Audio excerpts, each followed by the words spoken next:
Welcome to this edition of the $1 Million Mastermind Podcast. This is where we pick the brains of high achievers from all walks of life and get their hard-earned, real-world insights on winning. I'm your host, Larry Weidel. I'm talking with the CEO, co-CEO of Stratice. Yeah. What about, because you staff, you give people jobs. Yep. But what's so great about tell people what's so great about being an entrepreneur, or do you wish you could just go get a job and take care of the kids and make a fortune and not have all of this endless details? Talk about employee versus entrepreneur, pros and cons, and how you look at what you've learned about that. Yeah. So, I love being an entrepreneur. I really think that my husband calls it a dreamer, right? So I'm the one that likes to go out and really think of how we can move forward. What are the other things that we can do? What can we add on? How can we do that? And I really think that lends itself to being the entrepreneur. Not saying that you couldn't do that for another organization, right? But I like doing it for myself and really getting out there and kind of publicizing what we're doing and getting behind our team to push the ball forward. So that's what I love about it. Now, a con is when you go on vacation with 3 little ones that you're still answering phone calls the whole time, and so is your husband. So that would be a big con. But I think, as we grow and get bigger, I think that kind of dissipates as we get more and more people to kind of take over things and help and in different ways, right? So I think that's just growing pains right now.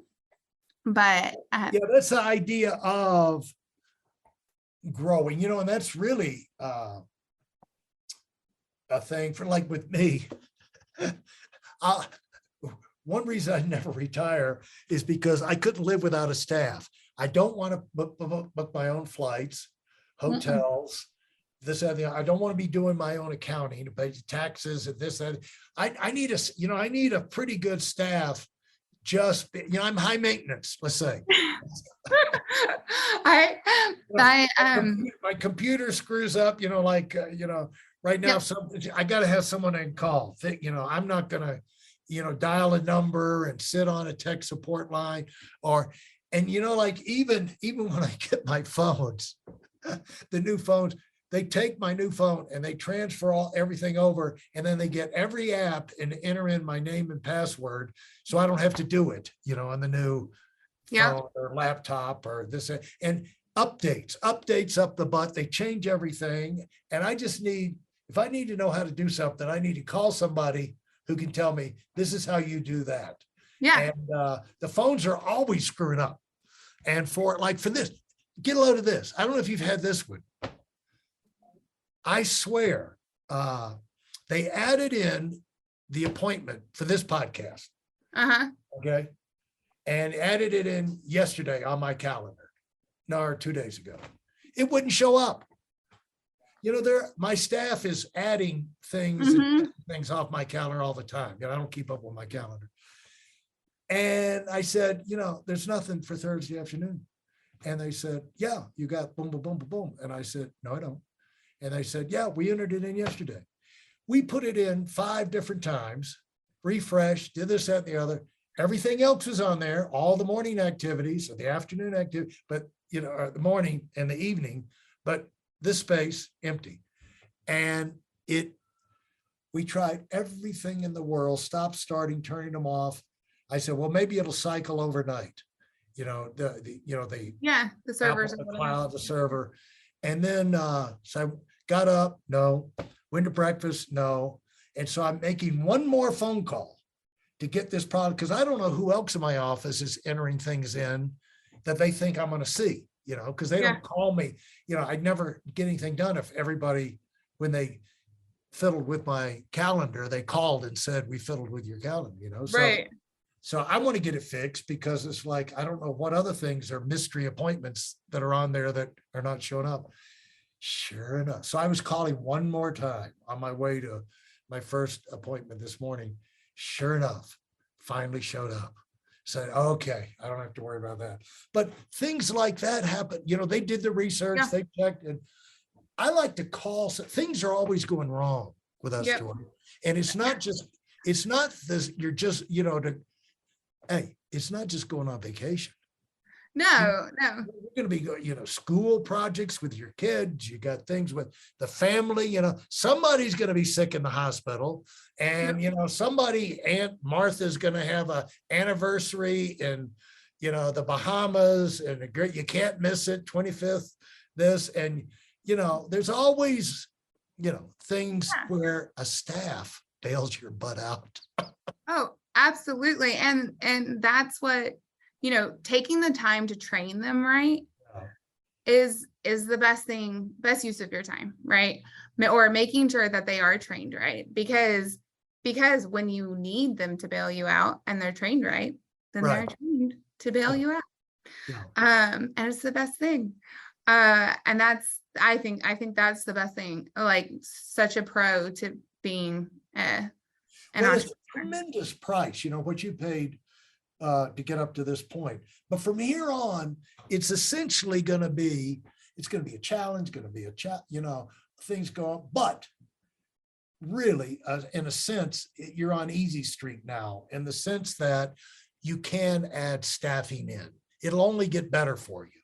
Bigger advisors and more advisors as you need them, or consultants.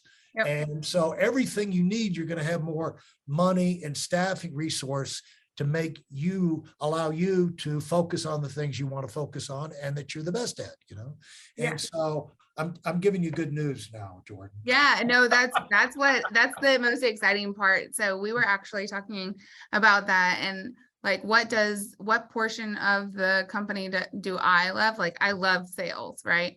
Love it. Like, I love going and talking to everyone about their game plans and things like that. What portion do I hate? I hate documentation. Like, hate documentation.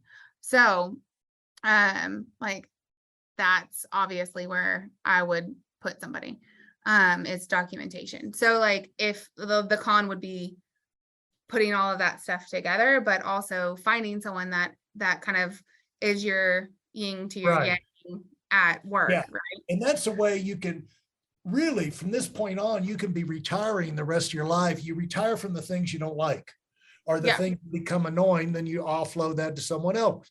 And then you do other things, and there may be another piece will come up that is holding you back, and then you offload that, and so that's how you will become more and more productive than you even are now as number 3 staffing expert in the world.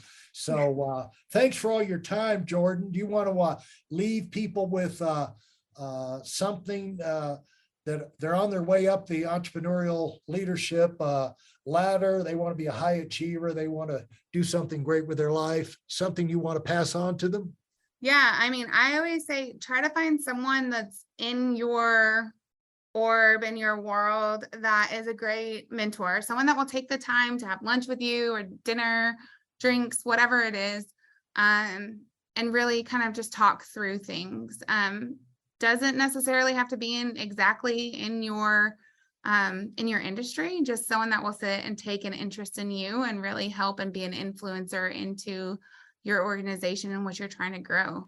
I found 2 of those to be super helpful to me. So fantastic, great advice. Thanks for listening to the $1 Million Mastermind. If you felt there were any valuable takeaways from this episode, please take a minute and leave us a 5-star review. Your feedback is important and really helps us get the word out to a wider audience. Remember, we have a valuable webinar that is absolutely free.